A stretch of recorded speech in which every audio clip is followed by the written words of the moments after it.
In 2007, astronomers found a burst of radio energy so powerful that in a single millisecond, it released more energy than our sun produces in an entire century. The source was something so impossibly bright that it should have physically torn itself apart. But before we get to what's causing them, we need to start with something that makes absolutely no sense at all. All right, let's go. Number 10.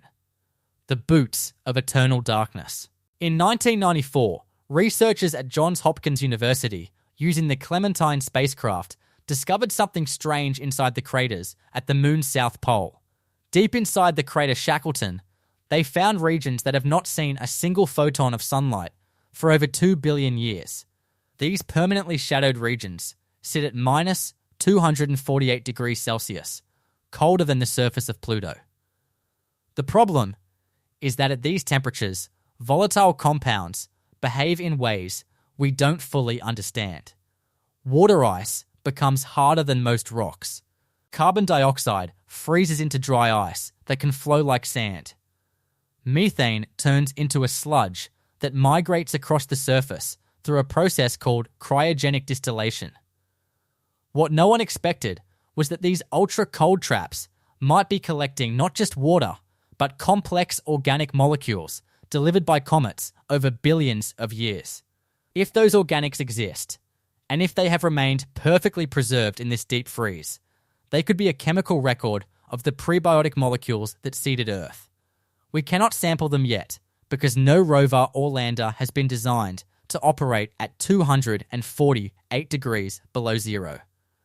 And there is another layer to this that connects directly to something we will get to in number 3, that makes the entire question of lunar exploration far more urgent than most people realize. Number 9. The Lyman Alpha blob, number 1.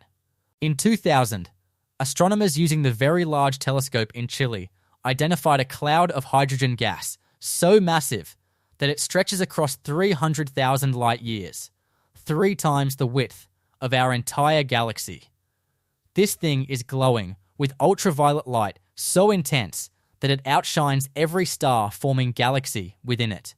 The discovery, led by Matthew Hayes at Stockholm University, measured the blob's energy output at roughly 10 billion times the mass of our sun. Here is where it gets disturbing. The ultraviolet light powering this glow does not seem to come from stars or from black holes. The only known process that can produce that much ionizing radiation is the collision of entire galaxies. But the Lyman Alpha blob is isolated. No other galaxies are anywhere near it. So the light is either coming from something hidden inside the blob that we cannot see, or from a process that no existing model of astrophysics can explain. One theory suggests that cold gas is somehow falling directly into the blob from the cosmic web, releasing energy through gravitational friction. But the math for that requires accretion rates that violate the Eddington limit, meaning the radiation pressure alone should blow the infalling gas away before it ever gets close. That leaves one possibility that no one wants to talk about. The glow could be powered by a population of stars so massive that they violate the laws of stellar evolution. Stars that would have to be 10,000 times the mass of our sun. Stars that physics says cannot form. Number 8. The supermassive black hole at the center of Phoenix Cluster. In 2012, researchers at MIT, led by Michael McDonald, observed a black hole in the Phoenix Cluster, 18 billion light-years away, that is consuming material at a rate never seen before. This black hole is eating roughly 60 solar masses of gas every single year. For comparison, Sagittarius A star, the black hole at the center of our own galaxy, consumes about 1/10,000th of a solar mass annually. The Phoenix black hole is feeding 600,000 times faster. The real implication is far worse. Supermassive black holes are supposed to regulate their own feeding through feedback. As matter falls in, it heats up, produces jets, and those jets push gas away, cutting off the food supply. That is how every major galaxy works. But the Phoenix Cluster black hole is somehow ignoring this completely. It is actively cooling gas in its vicinity. Something that should be impossible, because the radiation from its accretion disk should heat the surrounding material to millions of degrees. Instead, the gas is cooling to tens of thousands of degrees, condensing and falling straight in. What no one can explain is what is breaking the feedback loop. Either our models of black hole accretion are fundamentally wrong, or there is an unknown cooling mechanism operating at galactic scales that we have never observed anywhere else. The part that should concern you is that this same runaway feeding behavior, if it ever started in our own supermassive black hole, would sterilize the galaxy in less than 10 million years, and we have no idea what triggers it. Number 7. The galaxy without dark matter. In 2018, Peter Van Dokkum at Yale University published observations of a galaxy named NGC 1052 DF2 that appeared to contain almost no dark matter. This was not a small galaxy. It was roughly the size of the Milky Way, but its rotational velocity showed that 99.9% of its mass was missing. Ordinary matter, stars and gas, accounted for everything. For 6 months, the astrophysics community assumed this was a measurement error, because a galaxy without dark matter is like a human without blood. It simply should not be possible. Every formation model requires dark matter to provide the gravitational scaffolding that pulls ordinary matter together in the early universe. Without it, the galaxy would have dissipated into a diffuse cloud within the first billion years after the Big Bang. But follow-up observations using the Hubble Space Telescope confirmed the result. The galaxy exists. It is real. And that creates a paradox that no one has solved. If a galaxy can form without dark matter, then dark matter is not necessary for galaxy formation, which means our entire understanding of cosmic structure is wrong. Alternatively, if this galaxy originally had dark matter and somehow lost it, then there is a mechanism for stripping dark matter from galaxies that we have never observed.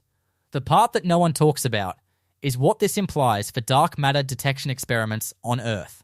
We have spent billions of dollars building detectors deep underground to catch dark matter particles passing through our planet. But if dark matter can be stripped from entire galaxies, it must interact with ordinary matter far more strongly than our models predict. That means the underground detectors should have seen it by now. Their silence is becoming a result in itself. Number 6. The cold spot in the cosmic microwave background. In 2004, data from NASA's Wilkinson Microwave Anisotropy Probe revealed a region of the sky that is significantly colder than the rest of the universe. The cold spot, located in the constellation Eridanus, has a temperature just 70 microkelvins, lower than the average cosmic microwave background radiation. That does not sound like much, but the statistical probability of such a large cold region appearing by random chance is less than 1 in 50,000. The discovery, confirmed by the Planck satellite in 2013, measured the spot as spanning nearly 10 degrees across the sky, an area larger than the width of 1,000 full moons. And that is not even the terrifying part. The leading explanation is that the cold spot is not a feature of the early universe at all, but a shadow cast by something massive between us and the cosmic microwave background. For a structure to create a cold shadow this large, it would have to be a void of truly immense proportions, a region of space nearly 1 billion light years across containing almost no galaxies. The problem is that such a huge void should not exist because the time since the Big Bang has not been long enough for gravity to empty out a region that large. Either the void formed through some unknown process in the early universe, or the cold spot is a window into something outside our observable universe. Some cosmologists have proposed that it could be a remnant imprint from another universe that collided with our own before inflation. The part that is genuinely unsettling is that if the cold spot is a collision scar, then our universe is not isolated. It is part of a larger multiverse where collisions can and do happen. And that means there should be more cold spots. We have found exactly one. Number 5. The interstellar object that accelerated unexpectedly. On October 19th, 2017, Robert Warwick at the University of Hawaii detected an object moving through our solar system that was clearly not from here. It was named Oumuamua, Hawaiian, for Scout. Initially classified as an asteroid, it soon became clear that something was deeply wrong. As it passed the sun, Oumuamua accelerated away faster than gravity alone could explain. Observations from the European Southern Observatory measured a non-gravitational acceleration of roughly 5 micrometers per second squared, too large to be caused by outgassing, because the object showed no detectable tail or cometary activity. The discovery, published by Marco Micheli and his team, showed that the acceleration was decaying over time in a way that matched no known physical process. Comets outgas water vapor, which accelerates them but leaves the rotation of the object irregular. Oumuamua's rotation was stable and smooth. Solar radiation pressure, the force of photons pushing on a surface, can cause acceleration, but only if the object has an extremely high surface area to mass ratio, which would require it to be less than 1 millimeter thick. So Oumuamua was either a natural object, less than a millimeter thick, that survived traveling between stars for hundreds of millions of years without being destroyed by cosmic dust impacts, or it was something else entirely. The part that no one expected was the trajectory. After leaving our solar system, Oumuamua's path curved in a way that was consistent with it actively steering. That word, steering, was used in internal NASA emails that later became public. The object is now too far away to observe, and it will never return. We do not know what it was. We do know that it did something no natural object should be able to do. Number 4. The repeating fast radio burst with a 16-day cycle. In 2020, astronomers using the Canadian Hydrogen Intensity Mapping Experiment Telescope detected a fast radio burst, FARB 180916, that was repeating with perfect regularity every 16.35 days. This was a pattern interrupt. Before this discovery, fast radio bursts were thought to be chaotic, one-off events caused by cataclysmic explosions like neutron star mergers. A repeating burst was strange enough. A repeating burst with a precise cycle was something else entirely. The team led by Dongzi Lei at the University of Toronto measured the burst window as lasting 4 days, followed by 12 days of complete silence, then another 4-day window. For a burst to cycle on and off like that, the source must be orbiting something, or rotating such that its beam only points at us during part of its cycle. The timing suggests an orbital period that would place the source extremely close to a companion object, possibly a black hole or another neutron star, but no known binary system can produce bursts this energetic without destroying the pair. The real implication is far worse. If the source is orbiting a black hole, the bursts are happening in the accretion disk, which means the disk is somehow surviving repeated blasts of energy that should vaporize it. If the source is a spinning neutron star, its rotation period would have to be 16 days, which is impossibly slow because neutron stars spin at milliseconds to seconds, not weeks. Something is gating the bursts, turning them on and off like a switch, and we have no mechanism for that in plasma physics. And this connects to something we will get to in number 1 that makes the entire question of cosmic periodicity far more alarming than any single burst. Number 3. The moon's unexpected production of water. For decades, the moon was considered bone dry. Then, in 2009, NASA's Alcross mission slammed a rocket stage into the lunar South Pole crater, Cabeus, and analyzed the debris plume. The data showed water ice at levels of roughly 5.6% by mass in the regolith. That was surprising, but not impossible. Comets deliver water. What no one expected came in 2018, when researchers at the University of Hawaii, using data from the Chandrayaan-1 spacecraft, found that water on the moon was being produced continuously, in real time, by the solar wind. Protons from the sun are striking the lunar surface, reacting with oxygen in the minerals, and forming hydroxyl molecules which then convert to water. The discovery, led by Shui Li, measured water production at a rate of roughly 130 metric tons per year. That is not the terrifying part. The part that should concern you is that this same process should work on any airless body with oxygen-rich minerals, including asteroids, including Mars's moons, including the thousands of near-Earth objects that cross our orbit regularly. If solar wind is constantly producing water, then the entire inner solar system is wet. That means there is water everywhere we look, which means the rare resource we thought needed to be protected and conserved is actually being generated continuously. That changes the entire economic calculus of space exploration. But it also raises a question no one can answer. If water is being produced constantly on airless bodies, where is all that water going? Some of it should accumulate, some should migrate to cold traps. But when we measure the total water budget of the moon, it does not add up. More water is being produced than we can detect. Something is removing it. Something that operates on timescales we do not understand. And that something could be consuming water on every airless body in the solar system. Number 2. The signal from Proxima Centauri.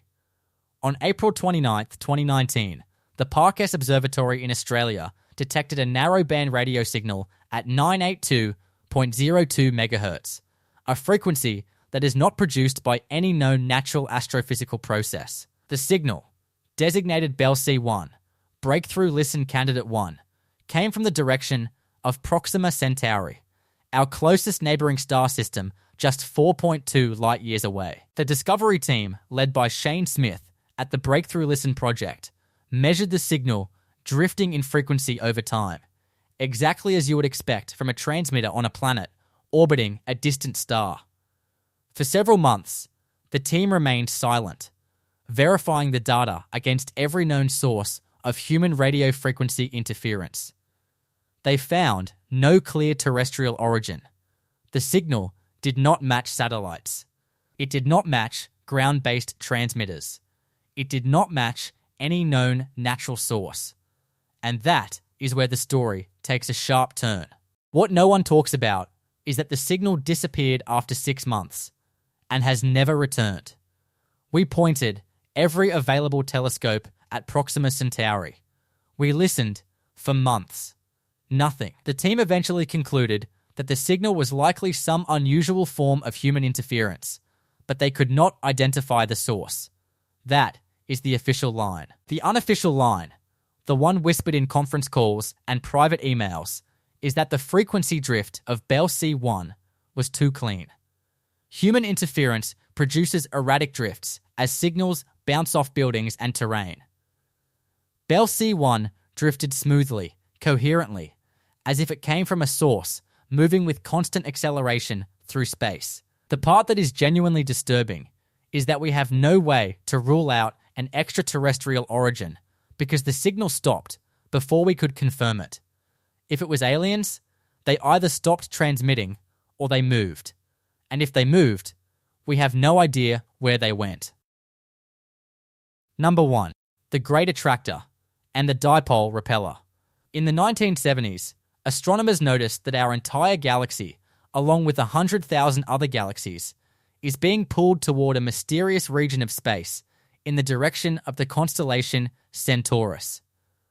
They called it the Great Attractor. For decades, we could not see what was causing the pull because the plane of our own galaxy blocks the view. In 2016, using the Parkes Observatory and the Anglo-Australian Telescope, a team led by Helen Courtois at the University of Lyon finally mapped the region. They found that the Great Attractor is actually a supercluster of galaxies called the Norma Cluster. But the mass of that cluster is nowhere near enough to explain the gravitational pull. Something else, something far more massive, is out there. Then came the discovery that made everything worse. The same team found that on the opposite side of the sky, there is a region of near empty space pushing us away. They called it the Dipole Repeller. Together, the Great Attractor and the Dipole Repeller are moving our entire local group of galaxies toward one point in space at more than 2 million kilometers per hour, and we do not know why. Here is the verdict. The motion of our galaxy is not random. It is being directed. Every star you see, every planet, every nebula within a radius of 500 million light years is flowing toward the same region of space like water circling a drain. What lies at the center of that drain is hidden behind the dust and gas of the Milky Way. We cannot see it. We cannot explain its gravity. But we know it is there because we feel its pull on everything we have ever observed. The most terrifying discovery in space is not a monster or a black hole or a signal from aliens. It is the quiet, undeniable fact that we are moving towards something we do not understand, and we have been moving toward it for 13 billion years, and we will never escape it, because the escape velocity from that region exceeds the speed of light. We are already inside its gravitational horizon. We just do not know what it is. If you want to see more videos like this, click the video on screen now and make sure to subscribe.